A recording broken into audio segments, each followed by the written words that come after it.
علامہ سید جواد نقوی صاحب کی گفتگو سن کر مجھے یہ حیرت ہوئی کہ جو بھی کونسل ہے جو علماء کو آیت اللہ کا ٹائٹل دیتی ہے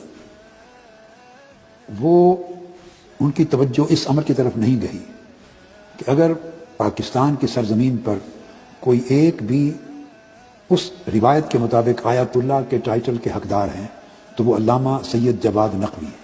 ماشاءاللہ ماشاءاللہ۔ اگر تو یہ ٹائٹل اس کی استحقاق کی بنیاد ہے علم، فہم، حکمت اور بصیرت، تو میں سمجھتا ہوں کہ یہ لقب نہ دینا ناانصافی ہے۔ اور اگر کوئی اور تکنیکی ریکوائرمنٹ ہے، مثلا پی ایچ ڈی وغیرہ کرنا، مجھے علم ہے، میں دورے پر تھا ایران میں قم یونیورسٹی میں، تو ایک عالم دین تھے، ان کو آیت اللہ کا ٹائٹل ملنا تھا، تو شاید ان کی آخری شرط تھی یا مجھے ایگزیکٹلی نہیں معلوم، تو انہوں نے پی ایچ ڈی مکمل کی تھی، اور پی ایچ ڈی انہوں نے میرے یعنی جو میرا نظریہ ہے امامت و خلافت ہے، اس میرے نظریے پر پی ایچ ڈی کا مقالہ لکھا تھا، اور قم میں انہوں نے ان کے پی ایچ ڈی کا سرٹیفکیٹ میرے ہاتھوں سے خود میری موجودگی میں دلوایا۔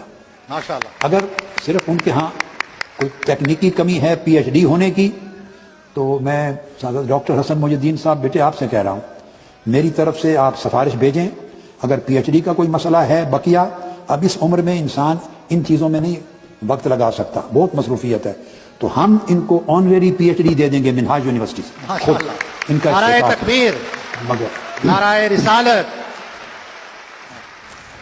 مگر اس کونسل کو چاہیے کہ انہیں آیت اللہ کا ٹائٹل دیں، پی ایچ ڈی رکاوٹ ہے تو وہ ہم پوری کر دیں گے انشاءاللہ۔ ماشاءاللہ جی، زور شروع کریں۔ اللہ مبارک کرے۔ ماشاءاللہ۔ آپ ان کو بیٹے تحریراً سفارش بھیجنا اور میری طرف سے ریکمنڈیشن بھیجنا۔